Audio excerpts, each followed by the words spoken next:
10 number ઉપર 10 વસ્તુઓ રાખી છે બરાબર જોઈ લો પહેલા તમે હવે હું તમને પ્રશ્ન પૂછું એ પ્રમાણે બોલવાનું રહેશે બરાબર ચલો હાર્દિક where is dictionary સરસ the dictionary is at number 10 હવે where is duster બોલો at number 5 સરસ the duster is at number 5 where is cellotape number 2 the cellotape is at number 2 where are files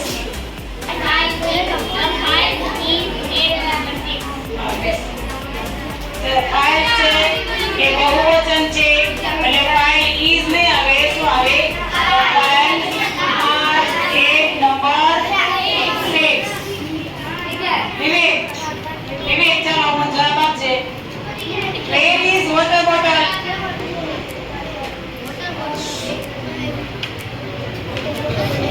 એક number 3 the water bottle is at number 3 the water bottle is at number 3 where is pen stand Hardik where is pen stand at number 4 the pen stand is at number 4 એટલે કે આપણે કોઈ પણ વસ્તુની position બતાવી હોય તો એ આપણે અહીંયા પર રાખો આપણે મોહિત સમજાય છે ને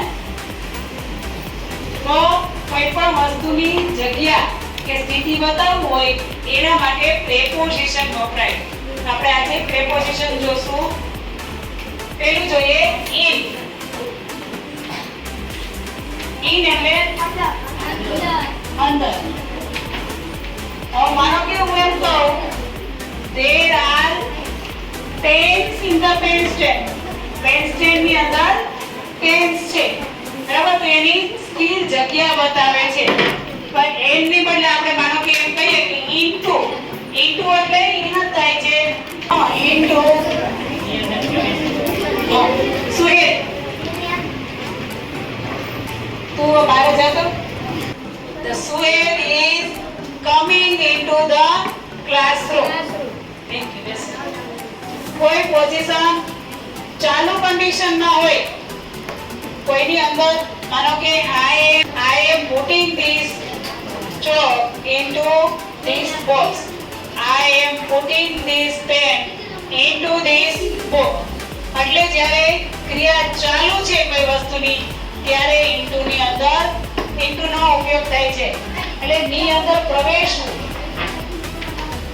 પછી છે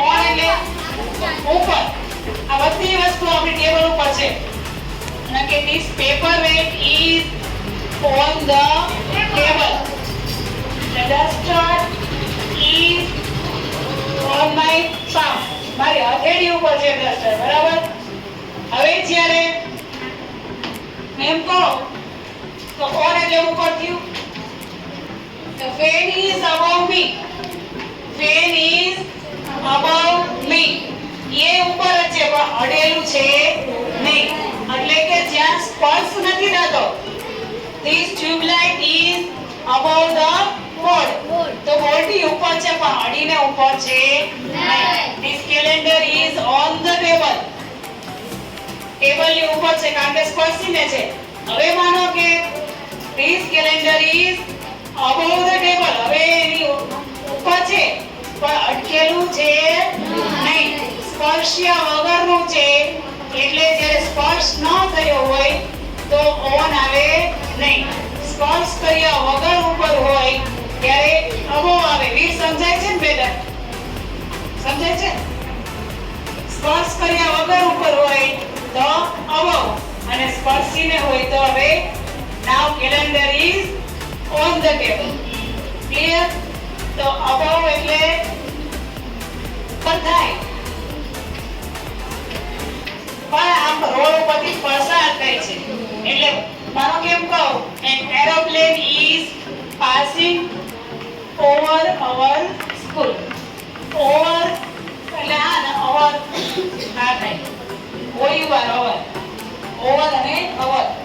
હજી એક અવર છે H-O-U-R, અવર એટલે કલાક. આ બધા શું થાય? Homework box. ઊંચા સરખા સ્પેલિંગ અલગ. બરાબર છે? ઓવર. હું કોઈ ડોગ જમ્પ્ડ ઓવર એ બોલ. એક કૂતરો દિવાલ ઉપરથી કૂદ્યો. તો જ્યારે ઉપરથી ક્રિયા ચાલુ છે પસાર થવાની, ત્યારે ઓવર નો ઉપયોગ. ઓવર એટલે ઉપરથી પસાર થવું.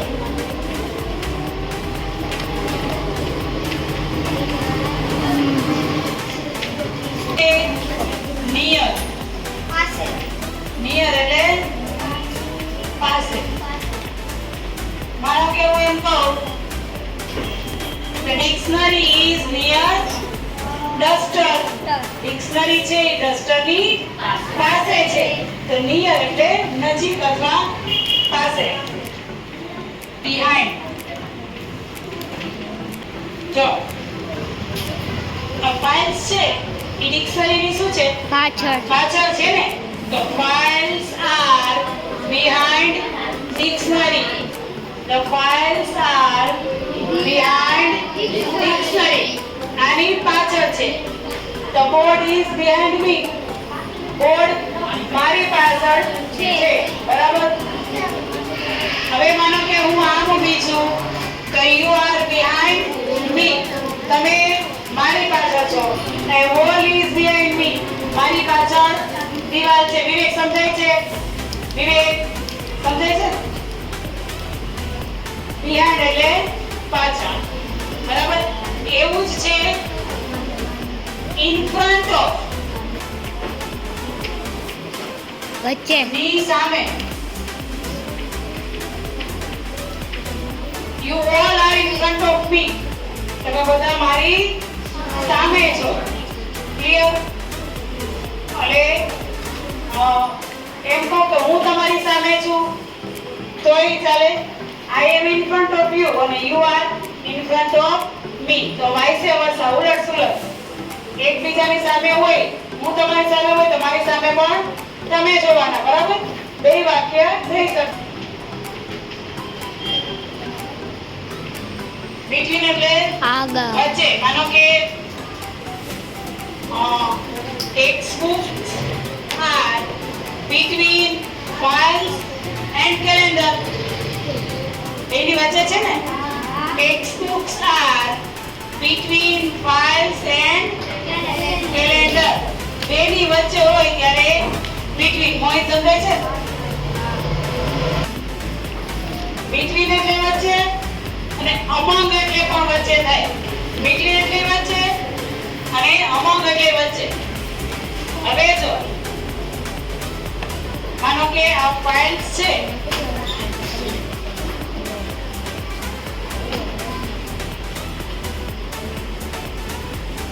બધાના સેન્ટરમાં શું થયું? હવે ડિક્શનરી તે બધાના સેન્ટરમાં. બે કરતા વધારે વસ્તુની વચ્ચે હોય ત્યારે the dictionary is among all these stationary items. બધી સ્ટેશનરી આઇટમ્સ છે એની વચમાં ડિક્શનરી છે. એટલે among એટલે બે કરતા વધારે હોય.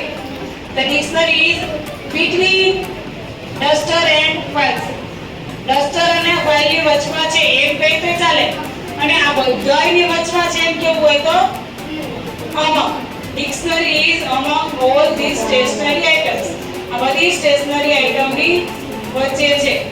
between એટલે બેની વચ્ચે, among એટલે બધાની વચ્ચે. બરાબર? from એટલે માંથી. હવે માનો કે ચોકની અંદર છે I am taking this chalk from this box. દિવ્ય સમજાવો? I am taking this chalk from this box. આ બોક્સ માંથી હું ચોક લઉં છું. from એટલે માંથી. હજી તમારે નથી આવતા, આમાં ઘણા બધા છે. આપણે અંડર એટલે નીચે નથી આપણે. માનો કે આવ્યું તો calendar is under this table. Calendar શું થાય? સ્ટૂલની નીચે છે. બરાબર? માનો કે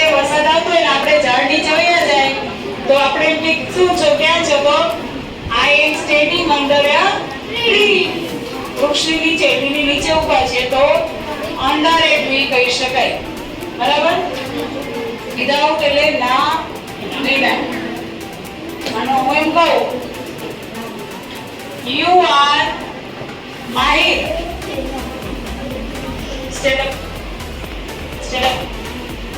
You are without uniform. Mahir is without uniform. Uniform વગર છે. બરાબર? સમજાય કે without કોઈ વસ્તુ વગર. બરાબર? Yes sir. Clear without? હા. Instead of એટલે ના બદલે.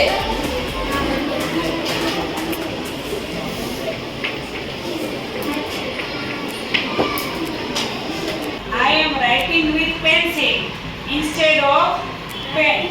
તો હું પેન ને બદલે પેન્સિલ થી લખી રહી છું. Instead of એટલે ના બદલે. માનો કે એક વ્યક્તિને બદલે બીજું કોઈ કામ કરતું હોય તો પણ આના બદલે આમ કરે છે એવું હોય તો instead of. બરાબર?